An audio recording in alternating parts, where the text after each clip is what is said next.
presenta Capacidades al Límite, un espacio educativo donde un grupo de profesionales darán lo mejor de sí para orientarle en los temas concernientes a la discapacidad, inclusión, accesibilidad, salud mental y física. Conversaremos con un personaje destacado de nuestra sociedad, más el acontecer nacional e internacional. Desde ahora, disfrute y aprenda de Capacidades al Límite.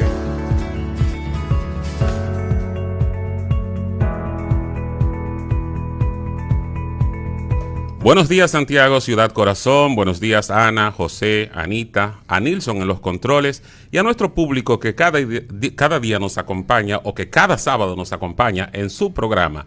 Bienvenidos sean todos ustedes a Capacidades al Límite. Adelante, Anita. Buenos días, Ramón. Buenos días para todos mis compañeros aquí en cabina.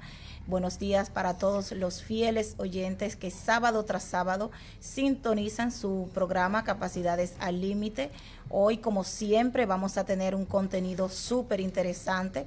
En nuestro tema central nos acompaña nuestra querida Dariana Santos, la coordinadora del Departamento de Evaluación Integral, Diagnóstico y Seguimiento, con un tema súper interesante e importante para esos padres, esos docentes que tienen la idea de que el diagnóstico no es importante para el proceso de intervención del niño. Esto lo vamos a tratar en el tema central luego de la sección de informaciones generales que vamos a iniciar de inmediato dándole los buenos días al encargado, el señor José Fernández. Muy buenos días a todos los amables oyentes que nos sintonizan cada sábado. Y a mis compañeros aquí en cabina, Nilson en los controles, Ramón Gil y Ana García. Y un saludo especial para mi amigo Sergio Almonte, que todavía sigue convaleciente. Señores, el caso Brianna Genao, la niña desaparecida en Altamira, Puerto Plata, sigue todavía en la palestra pública. Siguen buscando a esta niña, algo que yo no entiendo. Todos los organismos de rescate, la policía, el FBI que se unió a la búsqueda de esta niña, no encuentran esta niña. Entonces, yo como padre me preocupo muchísimo, porque recuerden el caso del niño de Jarabacoa, que fue de forma similar, que desapareció y lo buscaron por todas partes y nunca apareció. Y esta niña desaparece en un espacio no tan grande y con todos los familiares ahí con ella y desaparece y no aparece nada de la niña. Esto hace pensar a uno y decir qué está pasando. Algo, yo siento que he llegado a la conclusión de que aquí está pasando algo fuera de lo normal. O sea, en el sentido de que no es una simple desaparición de un niño, sino ya van varios niños, porque no solamente de Jarabacoa. Mira, por ejemplo, en esta semana, ahí en La Romana, una persona supuestamente con problemas mentales fue a un colegio, a una escuela y prácticamente se iba a llevar un niño. Y así hay muchísimos casos de muchos niños que han desaparecido, pero que a mí lo que me da es que no hay una respuesta del gobierno, de las autoridades, no hay resultados. Pues de esta niña han buscado kilómetros de donde ella desapareció, en todo el área, han cavado en muchísimos sitios. Al principio unos tíos decían que ellos la habían abusado de ella y la habían asfixiado y enterrado, pero ¿qué pasa? ¿Bajo tortura? Pero que esto fue supuestamente bajo tortura. Entonces, si ellos hubiesen hecho eso, ya con los mecanismos que tiene la policía para esto, ya debieron haber dicho todo lo que estaba pasando con la niña, pero lamentablemente esto se ha quedado. Eso es lo más ahí. Preocupante, porque yo decía que bajo tortura cualquiera confiesa lo que no quiere y lo que no ha hecho, pero en el caso de estos niños desaparecidos que ahora está de moda, yo les exhorto desde aquí como madre a los padres que cuiden sus hijos, que lo cuiden, porque hay muchas versiones, hay muchas historias de persecuciones, de vehículos que salen a perseguir a los niños, y hay que cuidar a nuestros muchachos realmente. Pero en el caso de la niña Brianna, es difícil, me imagino, para esos padres, para esa madre que vivía lejos,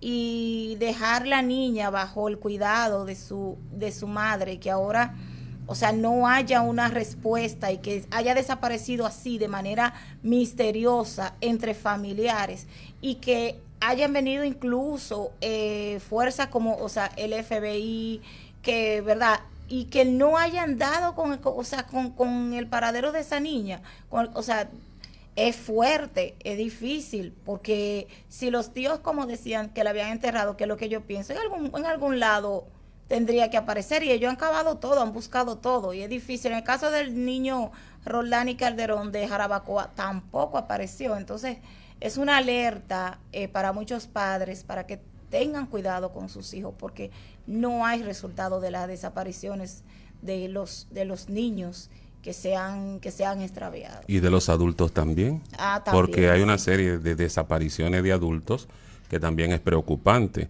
Creo que en el Senado anda un proyecto de ley, creo que se llama Alerta Ámbar, y es precisamente para activar todas las alarmas cuando ocurre una desaparición inexplicable como esta, pero por algún motivo no han querido aprobarlo. No sé qué misterio hay con eso, porque de verdad que es necesario que el Estado Dominicano tome cartas en un asunto que ya preocupa a toda la población.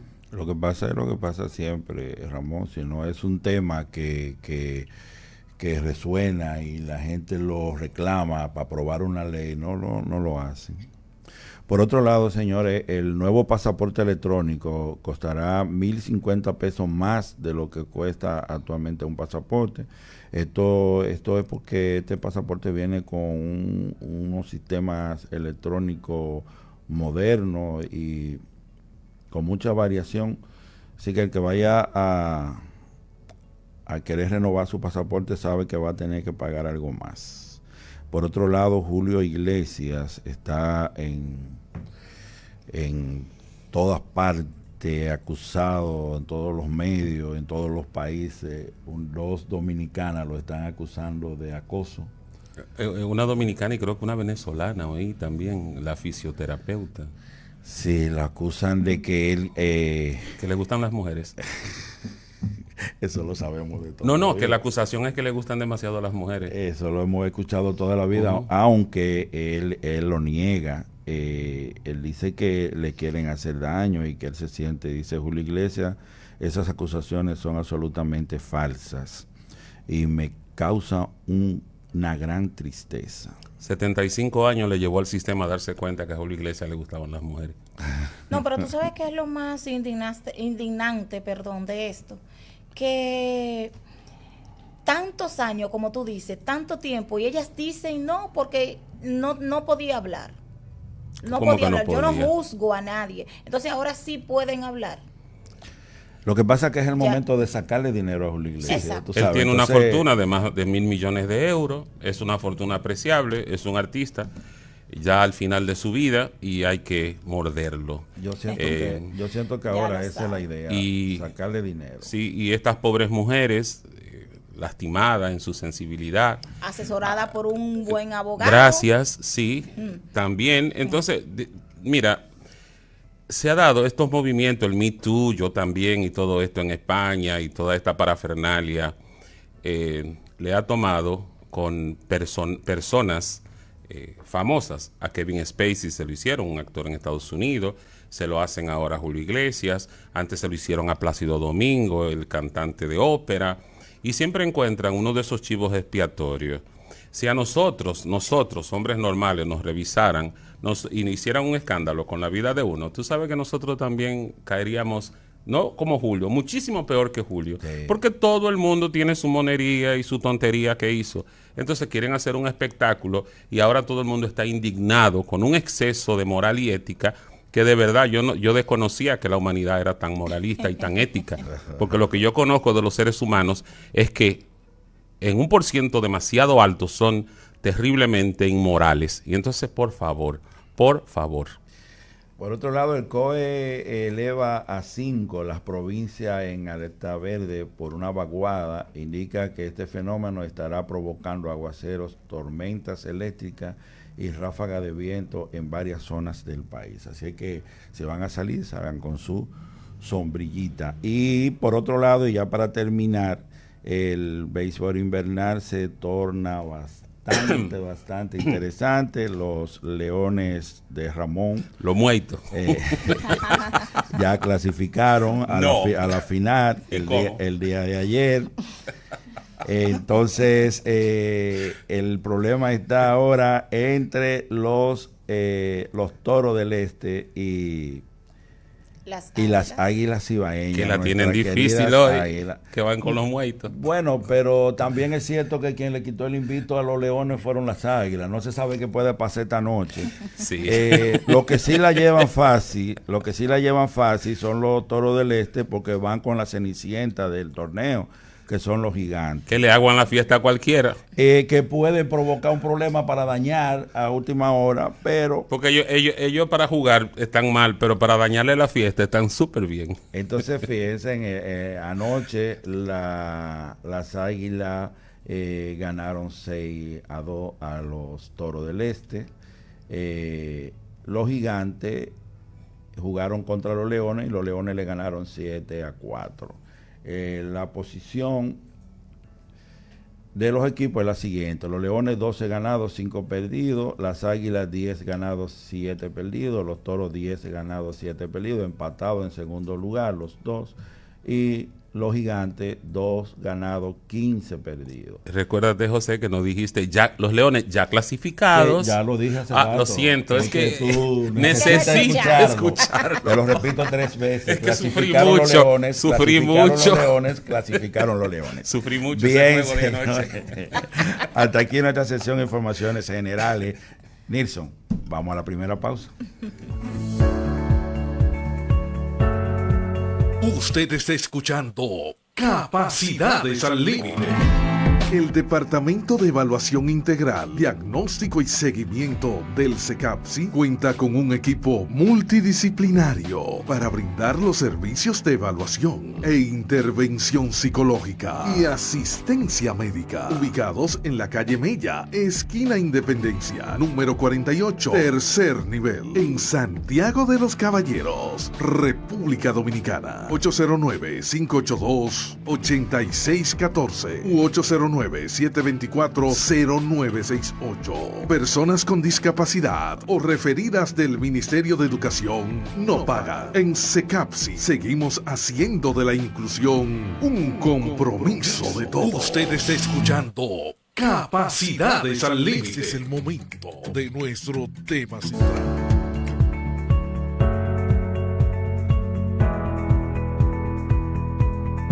Continuamos con su programa Capacidades al Límite y como dijimos al inicio, vamos a nuestro tema central del día de hoy. Hace un buen tiempo yo conversaba con la coordinadora del Departamento de Evaluación Integral, Diagnóstico y Seguimiento de CECAPSI sobre la gran importancia que tiene el diagnóstico en el desarrollo escolar, intelectual, cognitivo de los pequeños, principalmente de los niños. Este tema es un debate porque muchas autoridades que trabajan en el área de educación entienden que un diagnóstico no es tan importante, que lo importante es intervenir, que lo importante es incluir al niño, que el diagnóstico, porque lo ven como etiqueta. Y hoy vamos a hablar de eso, porque el diagnóstico no es una etiqueta. Entendemos que el diagnóstico es lo que le da luz al terapeuta, a esos maestros, a los padres, de cómo van a trabajar con el niño, cómo se va a intervenir psicológicamente, también en el contexto escolar, en el contexto familiar, cómo se va a trabajar con estos niños. ¿Y quién más que una persona que está preparada, que ha dedicado parte de su formación a capacitarse en el área de la evaluación del neurodesarrollo, de la evaluación psicológica en sentido general. Hoy nos acompaña la licenciada Darianna Santos. Darianna es psicóloga educativa, cuenta con 2 maestrías, una en educación especial y también cuenta con la maestría en psicología clínica.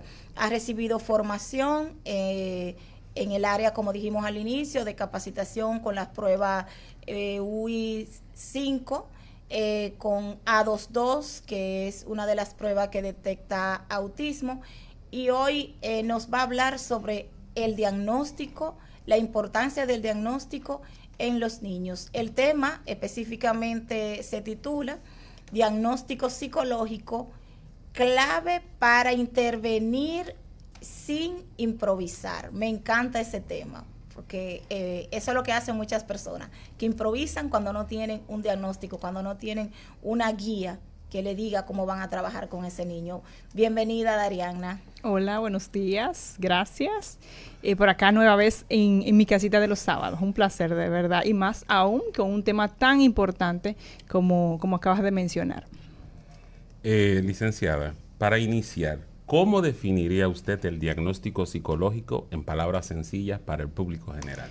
En palabras llanas podríamos decir que esto viene siendo como una explicación ya por un profesional del área que nos va a decir, qué es lo que tiene ese paciente, qué es lo que tiene ese usuario, por qué se comporta o por qué reacciona de esa manera a nivel emocional, a nivel conductual, a nivel cognitivo. Viene siendo esa explicación. Y licenciada, ¿y cuáles son los riesgos que existen cuando se interviene sin una evaluación y diagnóstico previo? Ahí vamos. Se necesita evaluar. ¿Por qué? Porque vamos a estar improvisando, como mismo estábamos hablando sobre como tema central. Vamos a improvisar. Necesitamos conocer qué es lo que tiene específicamente ese paciente para saber qué áreas es que vamos a intervenir, cuáles son las que vamos a reforzar, cuáles son las capacidades que tiene y encima de esa capacidad, en base a esa capacidad, yo poder trabajar con ese paciente. Entonces, no queremos improvisar, no queremos perder tiempo. Entonces, se necesita, es importante. Se corre riesgo porque se pierde tiempo y se está trabajando en lo que quizás no es una intervención significativa, lo que está haciendo. ¿Y cómo se diferencia tener un problema emocional de tener un diagnóstico clínico? ¿Qué diferencia hay entre uno y otro? Podríamos decir que un problema emocional viene siendo algo quizás como pasajero, podría ser, no sé, porque no está evaluado. Para saber si es un problema o en sí un trastorno necesita de esa evaluación. Entonces necesitamos saber si cuál es la intensidad, cuál es la frecuencia, qué tanto es la duración de esos síntomas, de esas características. Entonces ahí va a radicar lo que es en sí un problema o si es un diagnóstico que ya está evaluado por unos especialistas que está diagnosticado. Darianna, ¿qué tan importante es escuchar al paciente antes de aplicar la prueba o emitir conclusiones? Es importantísimo porque de ahí vamos a partir. Eso se viene dando como la entrevista inicial, podríamos decir. Es donde vamos a escuchar al paciente, vamos a recopilar esos datos, esas informaciones. O sea, vamos a escuchar. Y de ahí vamos a saber de dónde vamos a partir en ese proceso de evaluación. ¿Qué es lo que está mostrándome de manera consciente o inconsciente ese paciente? Para yo entonces ya como especialista, como psicóloga, yo saber por dónde irme. ¿Y cómo se realiza un diagnóstico psicológico responsable y ético? Como lo hacemos en CECAPSI. Sin duda. Darianna me recordó a un autor que utilizó una palabra en un libro. Y cuando preguntaron que dónde estaba esa palabra, y él dice, no, yo me la inventé. O sea, como él era su propia. No, le pasó a un señor, a un norteamericano que era escritor, Mario Puzo, que él escribe una novela y luego con la novela se hace una película. Y cuando se hace la película con la novela de él dice, pues yo tengo que estudiar guión porque yo hice ese guión sin saber. Y entonces, cuando daban la referencia de él quería estudiar guión y cuando daban las referencias que daban que el mejor guión era el de él, que quería estudiar, pero ya él sabía, o sea, es verdad, Secapsi. Anita. No, yo decía, yo me reía, porque realmente fue como una respuesta así, como si ya estuviera esperando la No, yo me voy a dar a explicar, porque para los sí, es bueno que radioyentes. explique, te pregunto luego de tu explicación. No, exacto, para darme a entender, en Secapsi se trabaja con un equipo multidisciplinario y así es que se tiene que evaluar, así es que se debe evaluar, así es que evalúa Secapsi. ¿Quién conforma? Ok, está esta servidora, Dariana Santos, a sus órdenes, quien está realizando ese proceso de evaluación, es decir, aplicaciones de pruebas. Inmediatamente llega donde mí, se refiere donde el psiquiatra, dependiendo las características y la situación y el paciente, se va a referir a neurología, a oftalmo, a otorrino y cualquier otro especialista que se considere necesario. Y entonces ese proceso de evaluación se hace con ese equipo, que al final esos reportes de cada evaluadores se entregan, me llegan a mí y de ahí se elabora ese informe con esos resultados, ese diagnóstico definitivo en base a estos especialistas y así es que se debe trabajar, así es que se debe realizar un proceso de evaluación y allá contamos con ese equipo. Realmente. Entonces, yo tengo varias preguntas, pero tocaste un tema muy interesante, la parte del informe psicológico y el diagnóstico definitivo. Tengo muchas preguntas, creo que me voy a quedar, me va a faltar tiempo para preguntarte, pero fíjate, muchas personas entienden que el informe psicológico, muchos profesionales, que el informe psicológico le llega y ya se enfocan en ver resultados.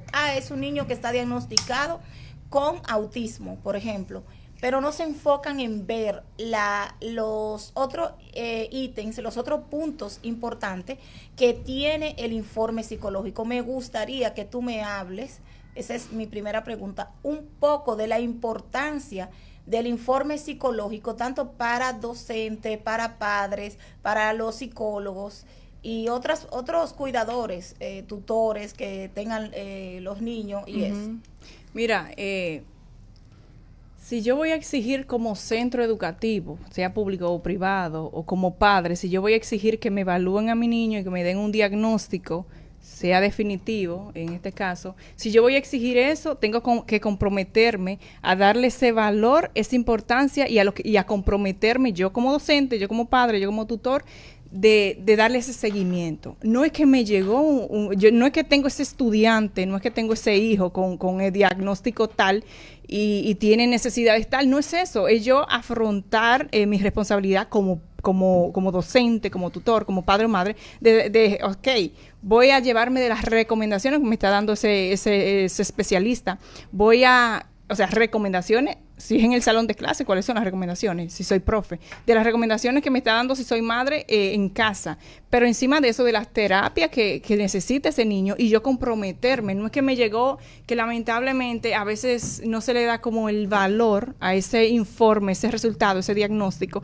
y simplemente como que me llegó y ahí lo guardé. Lo guardé, ya tengo un niño con TEA, tengo un niño con TDAH.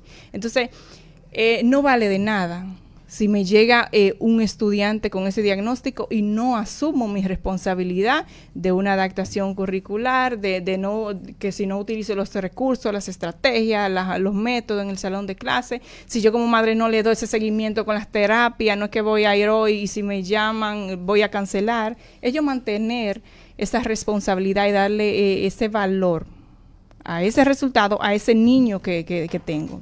Tú sabes que me encanta, a nosotros nos llegan al centro estudiantes de casi yo te podría decir ahora mismo de 7 distritos de la región, de los 10 que conforman la regional 08. Y a nosotros nos llegaron varios casos.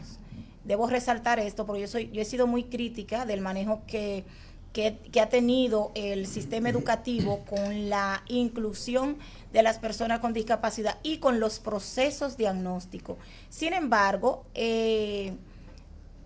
nosotros recibimos un caso, el cual ya concluyó su proceso de evaluación del distrito 08. Resalto esto porque nosotros trabajamos, o sea, nuestro distrito oficial es el 05 y la técnico del 05 siempre, o sea, también se preocupa, yo diría que bastante. Sí. Pero me gustó que la psicóloga del centro educativo llamó para preguntar sobre ese caso y para que hizo que el padre se responsabilizara y fuera a buscar el diagnóstico, para que se le explicara el diagnóstico a ese padre, y no solo el diagnóstico, también los procesos que se iban a seguir con ese niño luego de tener los resultados de ese diagnóstico. O sea que sí, yo siempre he dicho, en el sistema educativo tenemos personas responsables. Yo lo que pienso que muchas veces le faltan los recursos, le faltan las estrategias y las oportunidades, sobre todo,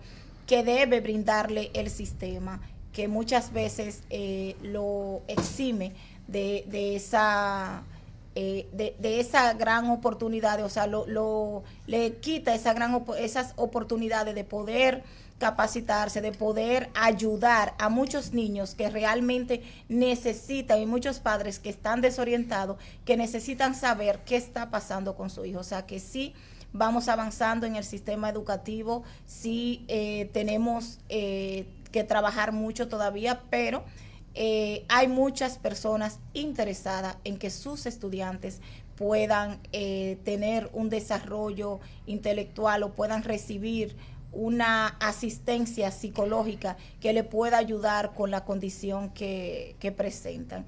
Y hablando de esto, quise hacer ese comentario primero porque a mí me llamó mucho la atención. Yo te comentaba, y creo que este tema surgió por eso, porque sobre una técnico que comentaba que el diagnóstico no era importante, que el diagnóstico era un simple papelito, y que si por un papelito le iban a negar la oportunidad al niño de estudiar. O sea, yo siempre, yo soy pro inclusión, pero de la verdadera inclusión.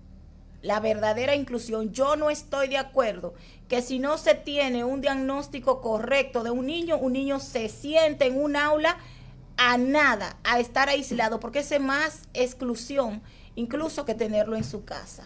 Porque el niño se va a sentir mal viendo a sus compañeritos, eso va a empezar a afectar su autoestima y todo. Entonces, yo quiero preguntarte a ti, ¿qué tú piensas de esa importancia que no solo es a técnico, ese resto de importancia que le da, o sea, que les resta las autoridades al diagnóstico psicológico, y se enfocan más en la inclusión sin tener una guía, sin tener unos resultados que lo dirija a ellos a cómo van a manejarse con ese niño?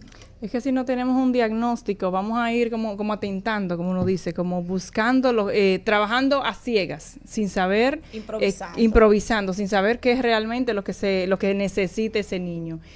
Es importante, y es lo que hemos venido hablando desde ahorita, se necesita conocer el por qué el niño tiene ese comportamiento, por qué el niño reacciona de tal manera, por qué el niño tiene esa dificultad tan significativa para aprender. ¿Qué es? ¿Es una discapacidad intelectual o es de aprendizaje? ¿O es una situación emocional a causa o transitoria por situaciones de la familia? ¿O es una situación ya a nivel visual? O sea, necesitamos conocer cuál es la raíz, cuál es el origen, el por qué el niño tiene esa dificultad que vemos que mayormente explota en la escuela. ¿Por qué? Porque el niño echa muchas horas ahí en la escuela, comparte interacciones, se le está exigiendo académicamente, entonces se necesita conocer. ¿Y piensas tú que el niño debe ser incluido en un aula regular porque no se le debe de negar el derecho a la inclusión sin tener un diagnóstico? Explica. O sea, ¿tú piensas que un niño, por ejemplo, con trastorno del espectro autista, para ponerte una condición específica, debe ser incluido en un aula regular porque a ese niño no se le debe negar el derecho a la educación, que es lo que dicen las autoridades, ¿verdad? debe ser incluido en esa aula regular sin tener un diagnóstico. Estoy hablando de un niño con trastorno del espectro autista que presente características de situaciones con la interacción social y todos los demás, con el aprendizaje, pero que no se tenga un diagnóstico, pero que las autoridades digan, por ejemplo, la directora de la escuela diga, hay que incluirlo porque el sistema educativo o la ley de educación, eso es lo que manda, vamos a incluirlo en un aula regular. O sea, no, estoy consciente de que no se le puede negar la educación ni la admisión a ningún estudiante, pero sí se necesita contar con esa evaluación, con ese diagnóstico. Si el niño puede, o sea, se va a determinar con el proceso de evaluación si el niño puede estar en esa aula regular o pasaría ya por situaciones más complejas a una aula específica, pero realmente necesita de esa evaluación, pero no se le va a negar esa admisión. Dariana, resulta que hay varias situaciones por las que se evalúa un niño, pero hay una que a mí siempre me ha llamado la atención porque he visto que los padres se niegan a aceptar que hay una situación con su hijo, sí. Y es el problema de la alta capacidad o Asperger, ¿cómo? Asperger. Asperger. Que no todos los Asperger tienen alta capacidad. Bueno, pero generalmente son lo que... La mayoría tienen alta capacidad. Los padres se niegan a aceptar que su hijo tiene una situación porque ellos lo que dicen es, pero que él es súper inteligente, él se pone a ver personas hablando en inglés y al rato ya él te habla en inglés. En la escuela me dicen que él es muy inteligente y que está capacitado para pasar a otro curso más adelantado. Entonces no aceptan y se cierran en que el niño tiene una situación. ¿Qué hacemos con esos padres? Mira, realmente un niño con altas capacidades, un niño que realmente tiene sus debilidades, podemos decirlo así, es un niño que necesita también de terapias. ¿Por qué? Porque él, en cuanto a los conocimientos, o sea, en cuanto al aprender, o sea, puede hacerlo y por encima de los demás niños conforme a la edad. Sin embargo, se ve muy afectada la manera de interacción, o sea, tiene su debilidad para la interacción, muchas veces para afrontar situaciones cotidianas de la vida cotidiana, para reaccionar de la manera adecuada, para manejar la parte emocional, tienen sus debilidades y realmente es una manera, lo que hay que hacer es concientizar a esos padres. Es un niño que puede llegar lejísimo, es un niño lo que se les decía antes superdotado, ¿no? Que ya no es así, ya altas capacidades, que puede alcanzar de todo, pero cuando se ve afectada esa parte, entonces necesita de intervención. Es concientizar a los padres. Concientizar. Excelente. Licenciada, ¿y es posible confundir trastornos entre sí si no se evalúa de manera adecuada? ¿Y pudiera darnos un ejemplo? Sí, de hecho han llegado niños con informes externos en diferentes momentos, que al evaluar ese informe y tener esa entrevista inicial y esa primera entrevista con esos padres y ese paciente, como que no coincide, por así decirlo, y ahí uno se da cuenta que no es el diagnóstico, vamos a decir, que le pertenecen, o sea, de manera como a primera vista. Entonces sí se puede dar, sí se da, sí hemos tenido casos así. ¿Cuándo pasa esto? Cuando quizás no se hace una evaluación completa o con un equipo multidisciplinario, cuando quizás se evalúa muy pequeño y le dan un diagnóstico definitivo y realmente hay características, hay criterios que son semejantes o que se comparten entre un diagnóstico y otro, entre un trastorno y otro, entonces eso puede tender a confundir al especialista si no se evalúa con ese equipo completo. Entonces, ¿cuáles suelen confundirse lamentablemente? El trastorno del espectro autista con el trastorno por déficit de atención. Muchas veces un niño con discapacidad intelectual lo diagnostican con trastorno específico del aprendizaje. Entonces, esos suelen confundirse. Y algunos trastornos conductuales también. Dariana, a mí me diagnosticaron con TDAH. O sea, con trastorno por déficit de atención e hiperactividad. Mi pregunta es, ya un hombre ya con la edad mía, darse cuenta de esto. Yo sí notaba que a mí se me olvidaban los cumpleaños, tenía muchos problemas con personas cercanas. Pero tú te acordaste que yo cumplí años, que salía con una idea para la calle y al momento hacía otra cosa, y me acordaba de la idea que salí cuando llegaba y veía lo que motivó esa idea, por ejemplo. Ajá. Pero yo quiero saber, ¿dónde hace la diferencia si me descubren esto de niño o ya adulto? Cuando se interviene temprano se fortalecen más esas áreas, quizá si soy, no es el caso tuyo, pero quizá desde niño si se está trabajando lo que es el orden, el seguir instrucciones, el trabajar en la conducta, en la reacción, en cómo organizarme, cómo planificarme, qué estrategia o recurso puedo utilizar para facilitar mi día a día, tanto en lo laboral como en lo personal o profesional. O sea, si se trabaja, si se interviene desde temprano con esas partes, esas áreas, si se fortalecen con la terapia cognitivo-conductual, entonces es más llevadero, es mejor, se tiene esas herramientas y se manejan mejor esas herramientas ya en la adultez. Entonces tiene sus buenos y grandes beneficios cuando se interviene temprano. Tú sabes que cuando se habla de diagnóstico definitivo y no definitivo, hay mucha controversia porque muchos psiquiatras dicen el psicólogo no puede diagnosticar. Yo siempre digo, el psicólogo no puede diagnosticar por sí solo, pero el psiquiatra tampoco puede diagnosticar sin la evaluación psicométrica del psicólogo. Eso lo dice un psiquiatra responsable. Sí. Eso lo hace un psiquiatra responsable. Entonces, me gustaría que me hable de cuándo es un diagnóstico definitivo y cuándo es un diagnóstico no definitivo. Por ejemplo, se hace un diagnóstico no definitivo cuando, por ejemplo, el estudiante, el paciente, pasa por ese proceso de evaluación psicológico donde se le aplicaron las pruebas, instrumentos, cuestionarios, y, por ejemplo, vamos a suponer, sí, se evaluó por oftalmología, vemos que tiene buena visión, pero no culminó o no ni siquiera inició ese proceso de evaluación, por ejemplo, por neuro o psiquiatría. Simplemente se evaluó por psicología y se descartó dificultad visual, por ejemplo. Ya a la hora de la corrección y de elaborar ese informe y que se determinan esas debilidades o esa situación a través de las pruebas psicológicas y arroja a posible, por ejemplo, TDAH, entonces estamos hablando de un diagnóstico, no definitivo. Ya si es un diagnóstico definitivo es cuando ese equipo multidisciplinario evalúa el psiquiatra, que da tal diagnóstico en corroboración con las pruebas psicológicas, con los estudios neurológicos. Ya ahí sí estamos hablando de un diagnóstico definitivo.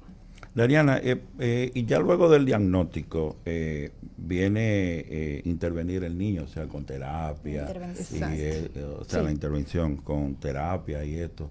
Entonces, ¿qué tan importante es el seguimiento de los padres en conjunto con usted, el padre, el especialista psicólogo y la escuela, si está en la escuela? ¿Qué tan importante es? Es importantísimo porque mira, en el informe aparecen recomendaciones para la casa, para la familia, recomendaciones para la escuela y en sí las terapias que necesita el niño. Entonces, si el psicólogo, vamos a decir, está trabajando, dando su terapia, pero el padre como que no le da esa importancia y ese seguimiento de yo llevar a mi muchachito a la terapia de aprendizaje, entonces no va a servir de nada, podemos decir. Entonces se necesita de que ese padre asuma esa responsabilidad, esa importancia y lleve a su muchacho a las terapias, se lleve de las recomendaciones para seguir en la casa y también ese maestro pues colabore con ese muchacho con las recomendaciones que le llegaron a su centro educativo en base a ese informe.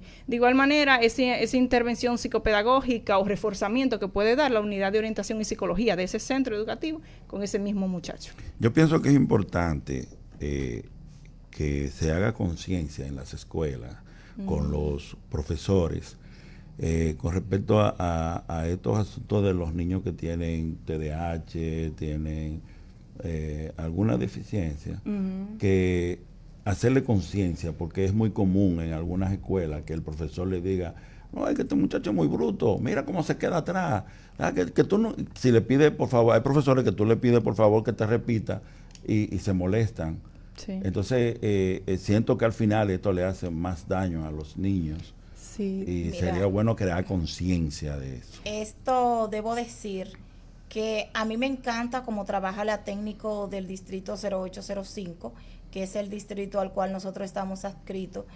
Ella le gusta preparar su personal y ya nosotros como centro especializado hemos dado varios talleres sobre cómo detectar estas condiciones y cómo identificar estos indicadores que le van diciendo al psicólogo, al maestro, que ese niño puede tener un posible trastorno, ¿verdad? Porque todavía no se tiene el diagnóstico.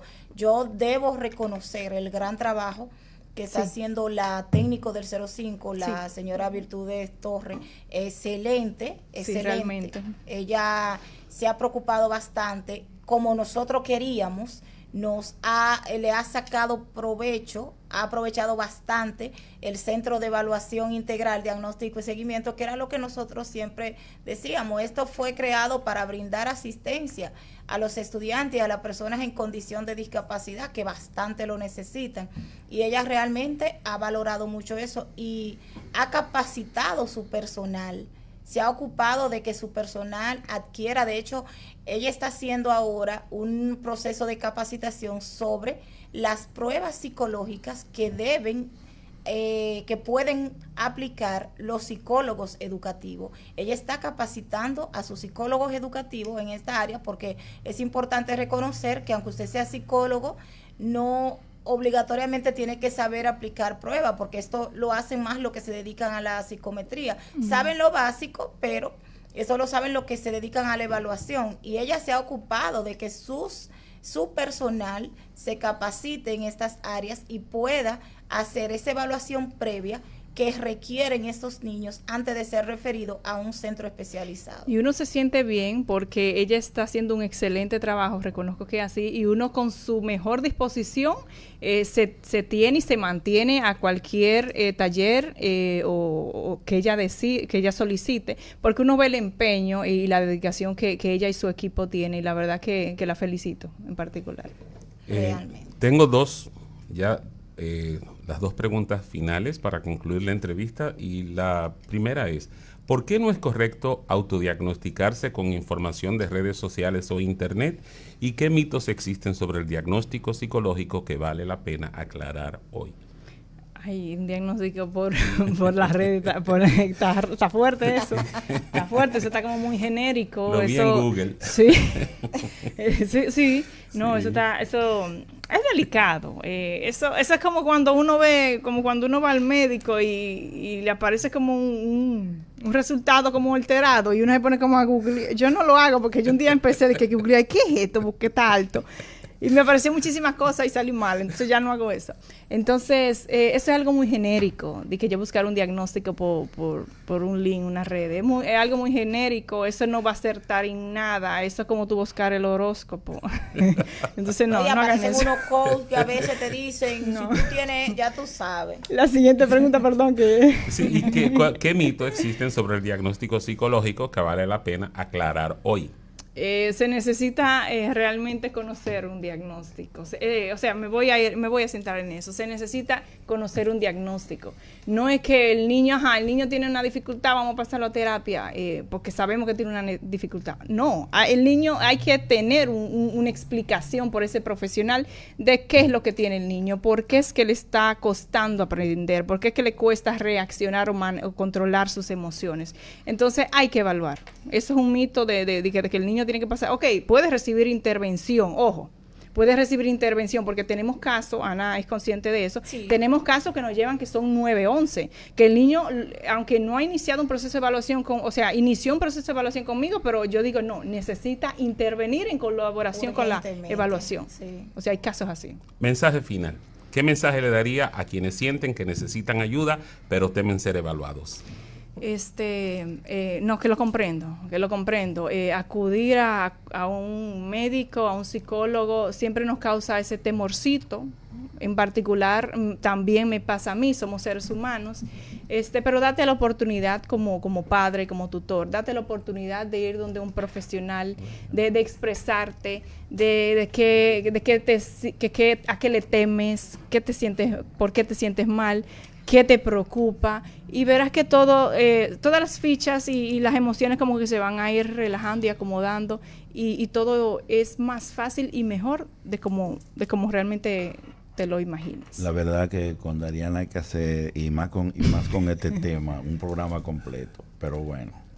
Señores, con esa última pregunta cerramos la entrevista en el día de hoy con la licenciada Dariana Valles.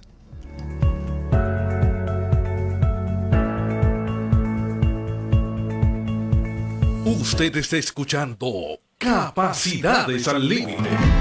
El Departamento de Evaluación Integral, Diagnóstico y Seguimiento del CECAPSI cuenta con un equipo multidisciplinario para brindar los servicios de evaluación e intervención psicológica y asistencia médica, ubicados en la calle Mella, esquina Independencia, número 48, tercer nivel, en Santiago de los Caballeros, República Dominicana. 809-582-8614 u 809-724-0968. Personas con discapacidad o referidas del Ministerio de Educación no pagan. En CECAPSI seguimos haciendo de la inclusión un compromiso de todos. Usted está escuchando Capacidades al Límite. Tiempo de analizar los acontecimientos en Capacidades al Límite. Panorama actual. El rumbo que llevamos como nación, los cambios en el ordenamiento jurídico del país y el fraude que ha significado el gobierno del cambio. Recientemente leía en el editorial del periódico Hoy del miércoles 14 de enero de 2026 una preocupación genuina del director de este medio sobre la flexibilización de la Ley 176-07 que regula la organización, competencias y funciones de los ayuntamientos. Se quejaba el editorial de que ahora es desde el Congreso que se pretende ir en contra de los patrimonios, suficiencias y eficiencias de las gestiones autónomas de comunidades esparcidas por el territorio nacional.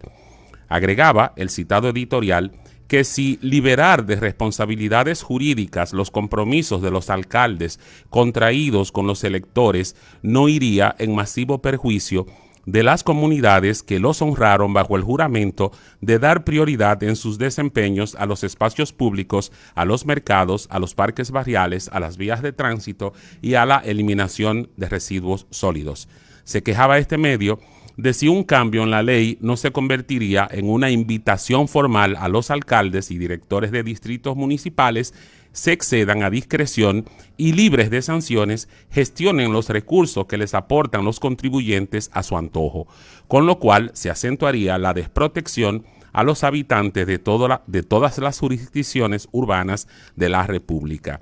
Desde mi particular punto de vista, cambiar una ley para llevar un gasto regulado y reglamentado por otro a discreción del alcalde es una puerta abierta a la corrupción, que ya no necesita de más incentivos, pero que este gobierno y sus legisladores entienden que no afectará el uso del dinero, sino que agilizará las obras a realizar en los distintos municipios.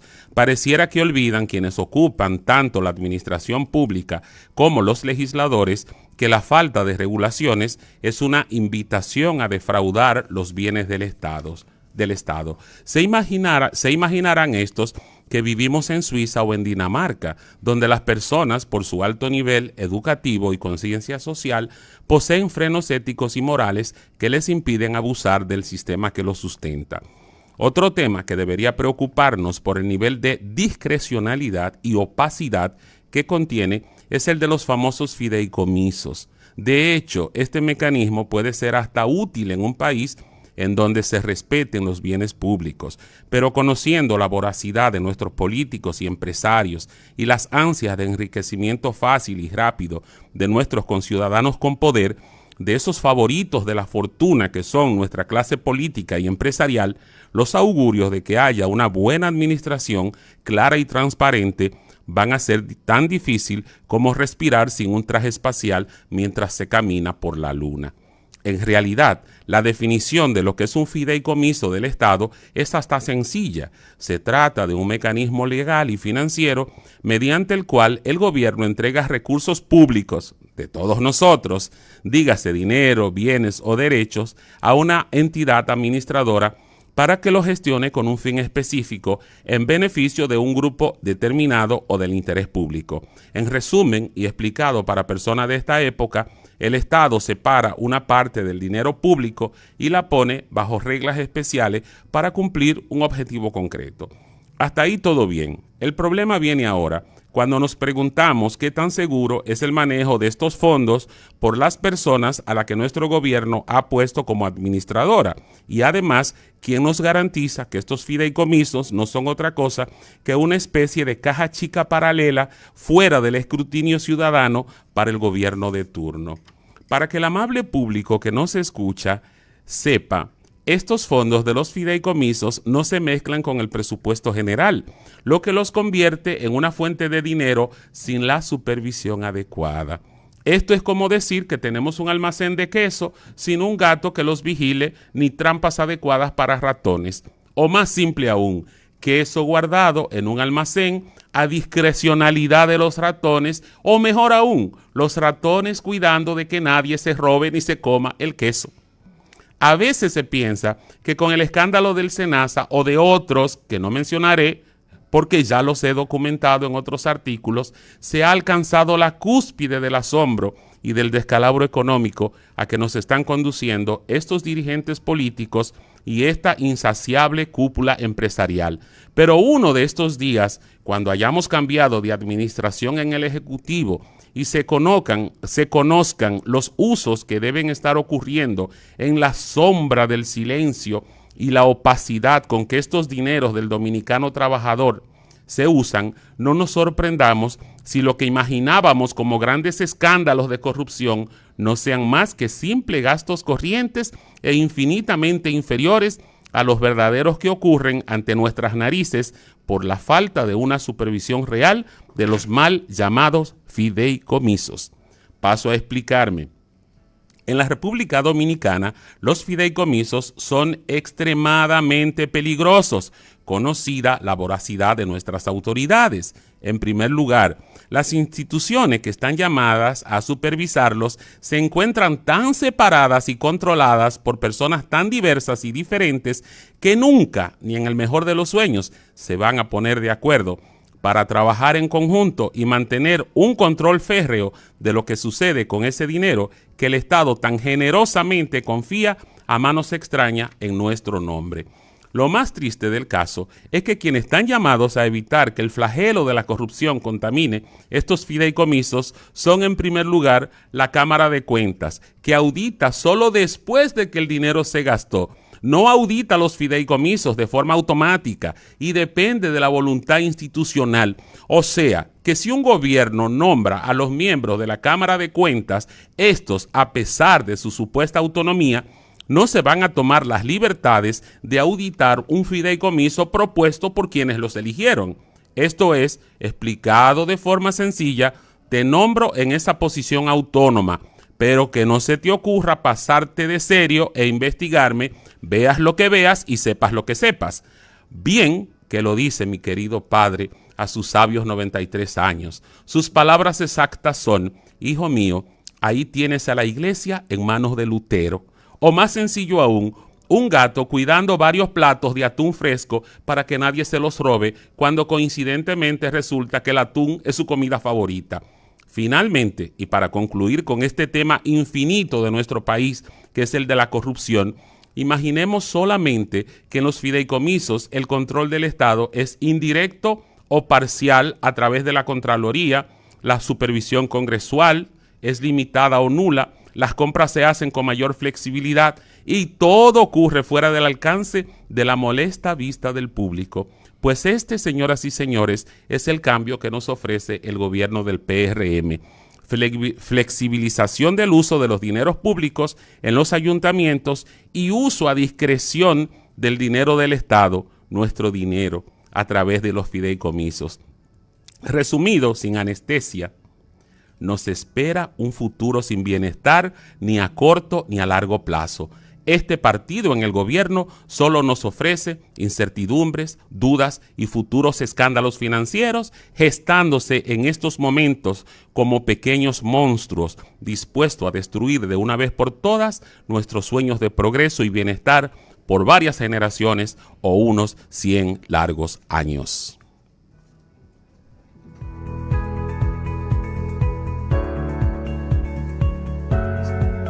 Bien, señores, y con este interesante artículo llegamos al final de su programa Capacidades al Límite. Será hasta una próxima entrega más que nos volveremos a encontrar. Feliz resto del día para todos los oyentes. Usted está escuchando Capacidades al Límite. Éxitos 90,